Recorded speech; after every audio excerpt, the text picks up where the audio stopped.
welcome back to Casual Conversation. Conversation number 10 today. So today we're going to talk about NEDs. Also known as near-death experiences. Near-death experiences. So near-death experiences are usually people that have had a flatline, people that have been on the brink of death, and they encounter something unknown. So it could be an out-of-body experience, or it can be the light at the end of the tunnel, which a lot of people have come back and said, oh, I saw a light, in a tunnel, and then there was a light. So that's what we're going to talk about today. So Eileen's going to so I'm going to explain more. Yeah, a little more about NDE. And I'm going to share there's certain traits that they find that are common. So some of the typical... Did I say it wrong at the beginning? NDE? Or did I say Did you say NED? I don't know. Sorry. NDE, right? Sorry to interrupt you, but I just wanted to clarify. Near-death experience. Yeah. Okay. Yeah. So, yeah, some of the typical traits that NDEs share, one of them, an intense, pure, bright light. So that's usually what's being reported as for the majority of them, what they see, right? Yeah, the light at the end of the tunnel. Yeah, so that's sometimes this intense light that fills the room. And in other cases, the subject sees the light and they feel it represents either heaven or God. So that's usually a really common trait. Yes. Right? Second is out-of-body experiences. So the subject feels that he or she has left their body. Mm-hmm. To the point where they can look down at it and see it, and they usually describe sights of seeing the doctors working on them, or just the subject's spirit that flies out of the room or into the sky or sometimes into space. So that's their out-of-body experience, right? Yeah. I feel like that's a really common one too, though. Seeing your body? Yeah. Like, oh, what's going on? And it kind of freaks you out, I know, that's crazy. And 3 is entering into another realm or dimension. So depending on the subject's religious beliefs and the nature of their experience, they may perceive this realm as heaven, or sometimes in rare cases hell. Yes. So there's both experiences. Yeah. And I think the 4th one, spirit beings. So sometimes during their OBE, which is out-of-body experiences, the subject encounters like beings of light or maybe other spiritual entities, and they may be perceived as deceased loved ones, angels, saints, or God.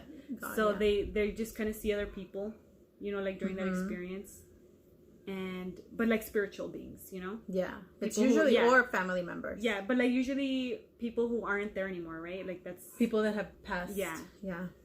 And the tunnel. So, right, like you were talking near-death about experiences with the tunnel, Yeah, they find themselves in a tunnel with a light at the end, and they may encounter spirit beings as they pass through the tunnel. So, kind of like a journey, right? Yeah. Like they're trying to... But that's the most common one, the light at the end of the tunnel. So, everything is dark and you can see just the light, and you're trying to walk towards it, right? Yeah. That's interesting. Yeah. And another one is communication with spirits. So before your near-death experience ends, subjects report some form of communication with a spirit being. And sometimes it's often expressed as a strong male voice. Mm-hmm. And it usually tells them, hey, it's not your time to go yet. Mm-hmm. Go back to your body. Yeah. And some of the subjects report being told that they choose between whether they want to go into the light or whether they want to return to their earthly body. And others feel like they have been compelled to return to their body by a voiceless command, possibly coming from God. So that's usually what they say, right? Like, yes, they usually think it's God. Authoritative voice. Mm-hmm. But that's interesting, right? Like, they give you a choice, like, hey, do you want to like come with us, or you want to stay here? Or he just tells you, oh, it's not your time. Yeah, which is, I feel like that's a big one, right? Yeah. And then the last one is a life review. Life review. So it's called the panoramic. So it's kind of like review. when your life flashes before your eyes, right? Because I think about it like, like, you know how you say that your life flashes before your eyes? I think that's what they mean. But I always think about, like... Pictures? Like, it's showing you your life, like, everything you did, That's you know? funny.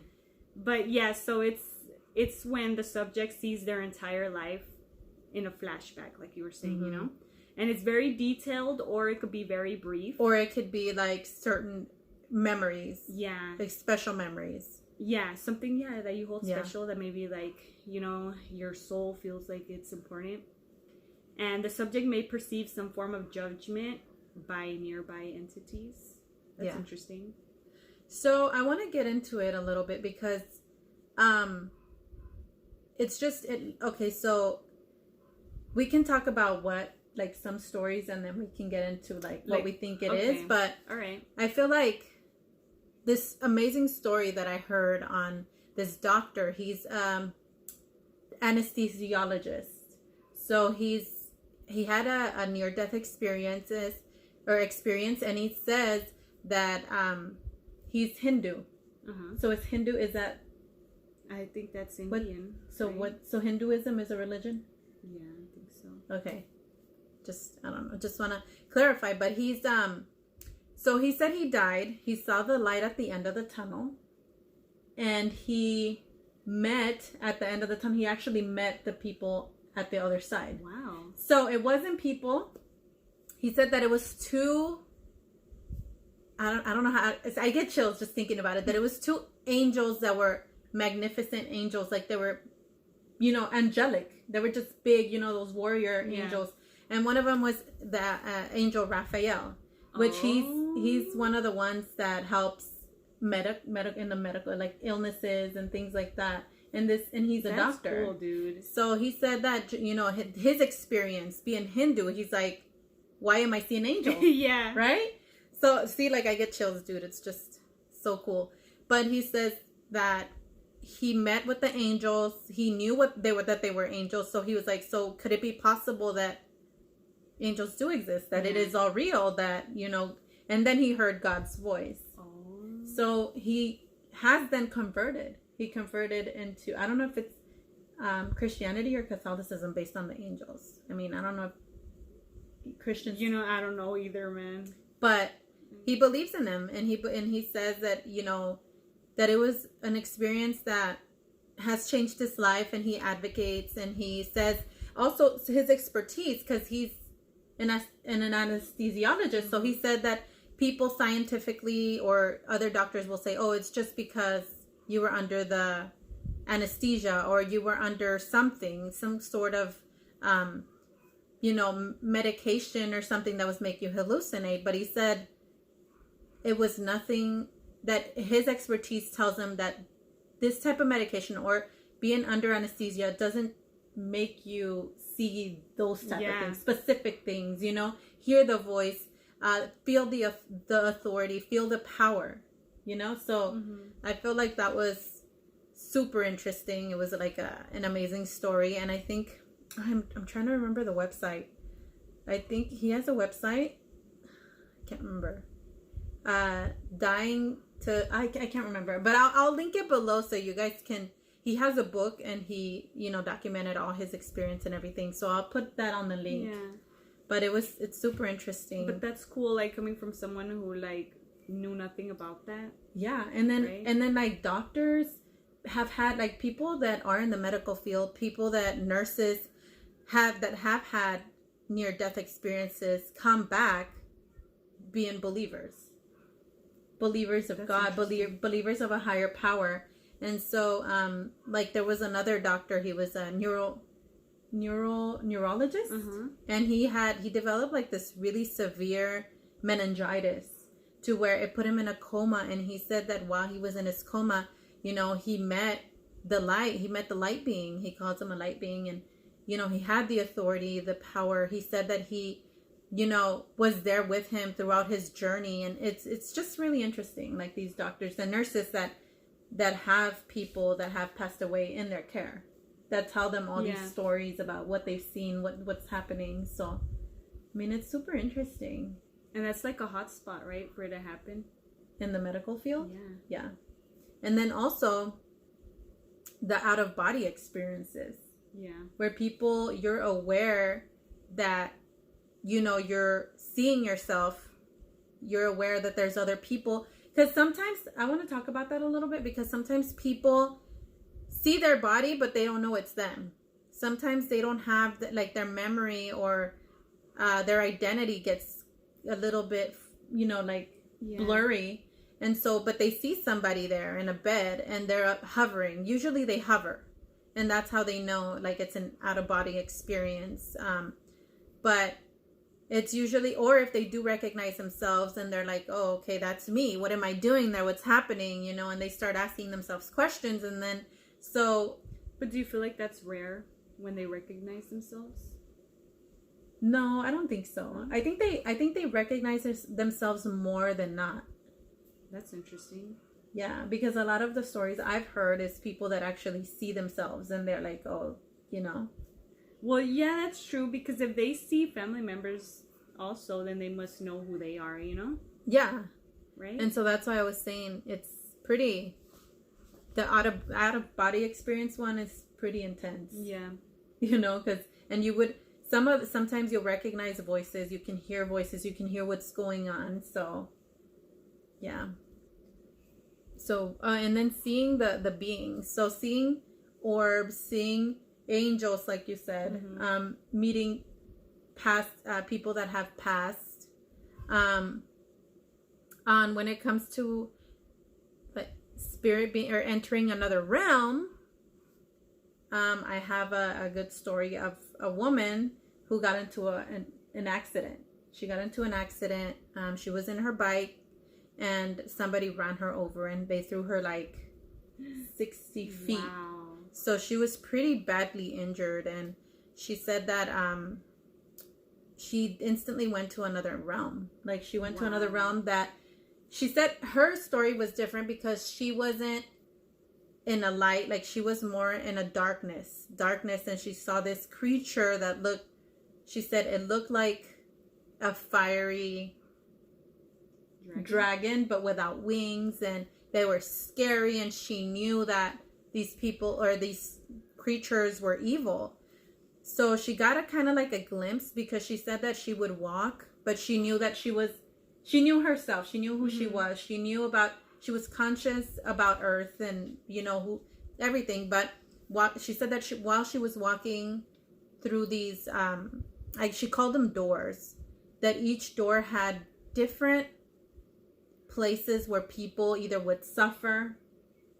There was a place where she said it was like a paradise, that it was beautiful, and she couldn't go in there. Wow. She tried to, but she was able to go into these other places where it was dark. People were suffering. People were stuck there. They were crying. They were in pain. So almost like a state of limbo, huh? Limbo and purgatory, I would say. Because she said that when she tried to go into the paradise place, that a voice told her, like, no, you can't go in there because you don't know enough about that. Wow. Yeah. Right? It's crazy. Dang, I wonder how, like, you would feel. Yeah, so she expressed the feeling, how she would see other people, the suffering of other people, and it just goes to show, to me, it goes to show that there is some sort of purgatory that people have encountered. Definitely a heaven. An afterlife in general. An afterlife. And most, I want to really, like, you know, emphasize that people that have had a near-death experience are usually not afraid of death because of what they've seen, what they've encountered, the feeling they get being there. So I think that's interesting. That's cool. Because most of us are like, oh my gosh, I'm scared. Right? I don't know what's going to happen. I don't know what's there, you know? So I feel like... So that'd be pretty cool to not fear that. Yeah. But don't hurry it up either. Yeah.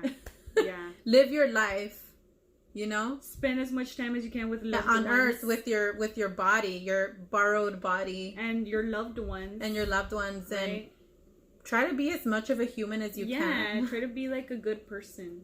But right? At least we kind of feel a little good about the fact that we know that there's something better. Yeah. Right? Yeah. That, yeah, you can be and get to that point, to something that's better, you know? Yeah. And so I also want to emphasize, too, that a lot of these people, a lot of these doctors were saying, since, you know, they weren't believers, and this experience made them believers. They made them understand and know that there is a God. And they said that their meditation, their prayer really helps. They said, you know, now that I'm out, now that I came back, my life has changed. I see life differently. I pray more. I ask God for forgiveness, and I ask for and I'm thankful. So that's awesome. That's good. Like, if it's making you a better person, it's awesome. Yeah, all for that. Yeah. So what do you think, Eileen? What do you think is happening? You know, I think main thing, it's another plane or reality. You know, to put it as like generic as possible. Mm-hmm. You know, I mean, personally, it might be an afterlife. Yeah. But like, maybe that is another plane or really reality in and of itself. Like heaven? Yeah. Like, I mean, it's obviously not on this plane. But I feel like, too, a lot of it, like, because usually people have a positive experience. It's usually a positive. But when it's something where you're seeing hell, like, let's say that's what it is, then that's where you get kind of like, whoa, you know, like, there's evil, there's good. Yeah.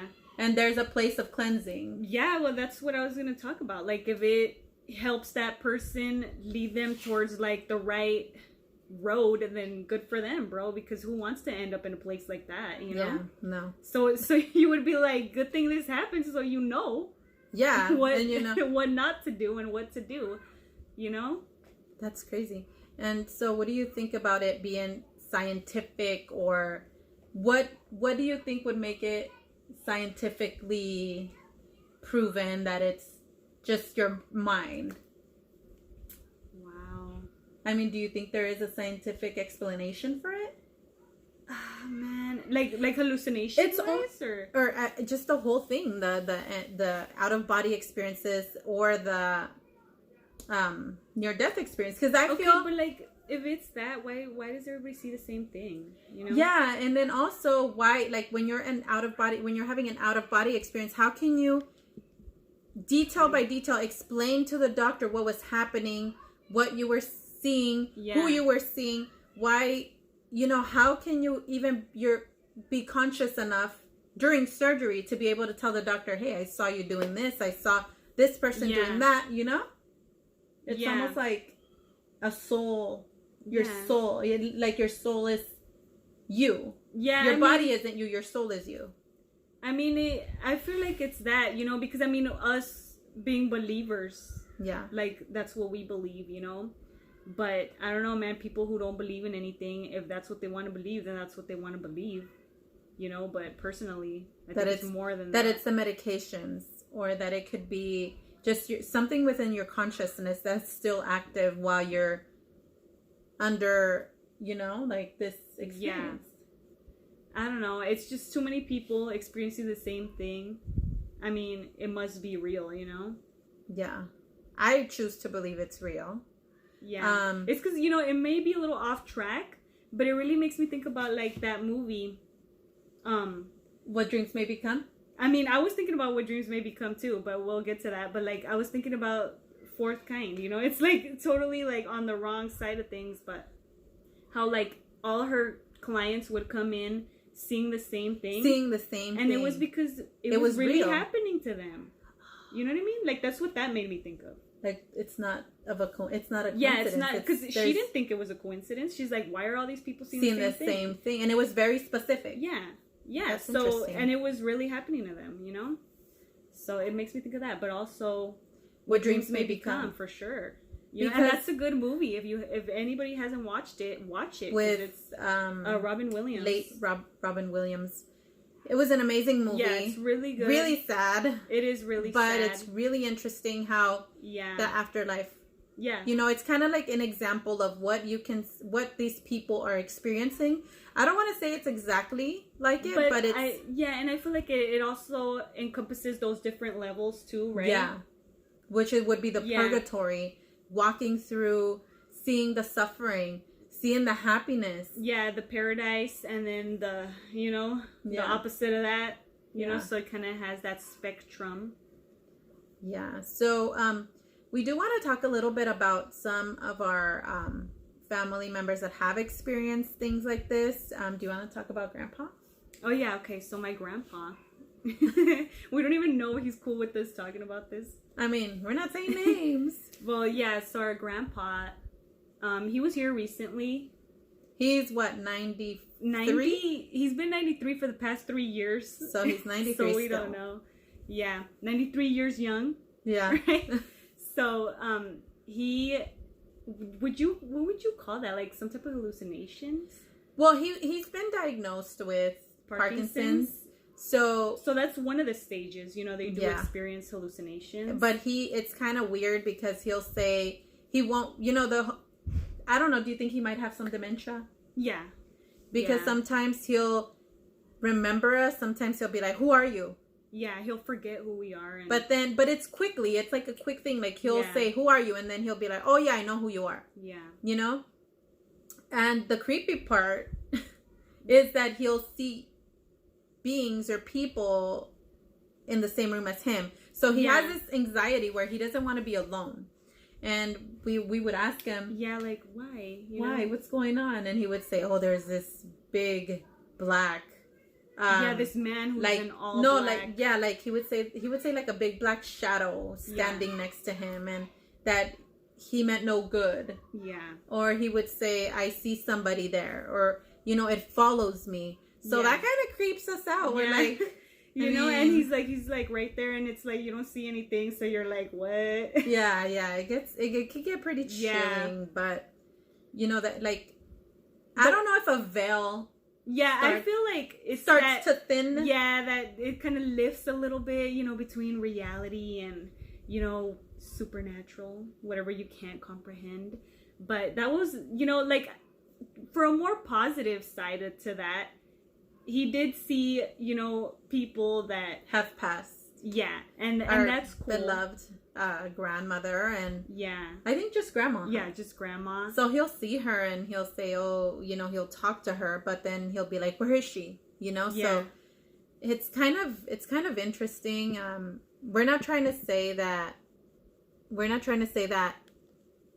he's, I don't know, it's something's paranormal or supernatural, because we know that he's not, you know, he's got these diseases. So, and I think in part it's a lot to do with that. Yeah. But it's just interesting to see, you know, that he does say those things. Yeah. But I wanted to share another experience of one of our other family members. One of our family members was diagnosed with, what was it? Was it like a tumor? I think so. I think it was something, it was in her brain. And she was going through a tough time. She had to have surgery. And she relives this story. Clearly, she's always, you know, she emphasized it a lot, how before her surgery, she met a person. She said it was like a nurse, dressed like a nurse, that came into the room, right. It was in the surgery room, right before the surgeons walked in and everybody. She was alone. She said that he walked in, he kind of touched her hand and kind of, you know, made her feel comfortable and told him, you know, everything's going to be okay. You're going to pull through. You're going to be fine. So just stay strong. You know, something like that is what he said. He was very, very motivating. And she said he had this uplifting feeling, personality. She just felt good, you know? And so he just got up and got out of the room. And then the doctors came in and then the surgery began, which thankfully everything went good. But she said that after she recovered, she was asking for him. She's like, "Well, who's this gentleman?" And she described him. She told him what he was wearing. He came into my room and he talked to me for a little bit. So, and pretty much the hospital told her, "We don't have nobody working here that fits that description." Yes. And so she thinks that it's an angel. She thought that he was like a guardian angel coming in a human form and letting her know that he was with her, you know? And so I thought that was really interesting. Yeah. Because I mean that's cool. Like, yeah. Who wouldn't want a guardian angel right there? And you can't they couldn't identify the person. So who else could just walk into a room, into like a surgery room, and be like, hey, you know, like, unless it's somebody that's going to be in the surgery, or somebody, or a doctor or something. But none of the people that she saw, none of the doctors were that person. Yeah. So that was really interesting. Do you have anything else to add? Well, I mean, I wanted to add another story. Okay. But just to let you know, she's better. She's good. Yeah. I don't know if healthy. you wanted to finish up, and then like I can. Okay. The other story that I have is another family member, which actually she was. Did she die? You know, I think she did. I think she. But well, she had an out of body experience. So she was. Yeah. It was during childbirth. There was a lot of complications, so she was out. I don't know if out like she actually flatlined, or I don't know if she was just out of it. But she claims to have seen herself while she was laying there in the hospital. She saw her husband, but she said that she didn't know who, because she said she was floating, but she didn't know who she was looking at. So she didn't recognize herself, and she didn't recognize her husband. So it was really interesting. But she said that she was floating, and she felt so peaceful, so good. It was a feeling that she's never felt alive, you know? So she then said that she saw a light, and she was walking towards the light. And she's like, oh, I feel so good. I don't even know what's going on, but I don't know who I am. But hey, I feel good. And so she said that all of a sudden she started hearing somebody's voice calling her and saying, oh, come back. I'm here. You know, like, come back. And so she said that at that instant she turned back, and then she woke up. She said upon waking up that she saw her husband and she didn't recognize him. She was like, well, who's this? Like, why am I here? What's going on? And so she had no recollection of herself at that moment, but she said that it started coming back slowly. And then she's like, okay, I had a kid, I have a husband. And so, I mean, I asked her, because, you know, like they say, people that have gone through an experience like that aren't usually afraid of death. And she says that she's not, that it was a feeling. And I'm surprised that she remembers how it all was. She vividly remembers that. So it's interesting. But they were both good. Her and her child were both good, and everything turned out great. So thankfully. Yeah. So I just short story, you know, it just made me think about the veil between reality, the little veil. And it just, like, you know, my grandma, like when she was in the hospital, she would also see some other entities. Yeah, well, because our grandma passed, how many years ago? 16 years ago, probably. Yeah, and so it was a sudden thing. She had a stroke, and it was hard for everybody. But when she was in the hospital, she would actually see people, and she would see her one of her sons that had passed away already, and she would see him, and she would see children. Sometimes she would say, oh, I have something behind me, like, take it off, you know, like things like that. So that's really interesting, the veil. Because these people, I feel like these people, when they're in the brink of death, the veil thins, right? Because the way that mom described it was that, like, she would see this little girl, and she would tell her, hey, tell Eileen to play with the little girl because she looks sweet, you know, she's right there, and we wouldn't be able to see her, you know what I mean, but she would be able to see her. So and it makes me think of that veil. It's interesting because we had a cousin. I mean, this was way back. I mean, she would have been older. She was the oldest one. probably like late 40s. Yeah. But when she was a child, she drowned and she passed away. And so I was thinking maybe it could be her that she was seeing, because she passed away at a young age. Yeah. And this was in Mexico. That's where our family's from. So, it was a tragic situation. But that just made us think maybe she's seen her. Yeah. And so it's pretty interesting. I think. Yeah. And it, it makes me feel like, when you're near death and you see, spiritual entities that are no longer here, whether that be people that you remember, but you see them and it almost, I feel like they're there to kind of help you. To guide you. Yeah, through that process, kind of help you understand, maybe help your soul understand what's going on, Yeah. But there's familiarity, So you kind of know, like, oh yeah, I know who this is. Okay, yeah. Like, yeah, it's okay. Yeah. I think it definitely validates that there's something other than this world that we know. I think that it definitely validates there being a heaven, there being a greater power, a greater beings, our creator, and that's satisfying. Satisfying to understand. And not only that, in the Bible there's descriptions of the paradise, the life after death. So it's interesting how these people that don't believe in God or that aren't Bible people see exactly what the Bible says. But I feel like that happens to a lot of people, right? What? Because like that, it kind of converts them into believers. But wasn't that kind of what that movie was about? Like What Dreams May Become? Because wasn't he like an atheist or something? I think he was. Right? Like he didn't. Because so his wife, like, she committed suicide in the movie. I mean, spoilers. Yeah. But she committed suicide, and did he die too? Yeah, because remember he was a doctor? In an accident? Yeah. Yeah, he was trying to help a family that was in an accident and he got hit. So he went into this realm where he was trying to find the love of his life, which was his wife that had committed suicide.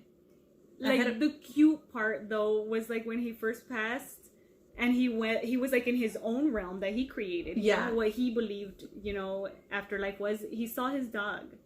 Like, that was the cutest thing ever. Like, dude, I want to see my dog. That was cute. Yeah. I mean, you know what they say? Your dogs carry you across the river. That's cute, dude. Like, and he just came and recognized him. Like, that's cute. Yeah. But yeah, he did go through, like, kind of his journey. Right? He went through this journey, trials, tribulations, to try to get to her, to try to save her from this darkness that she was in. Yeah.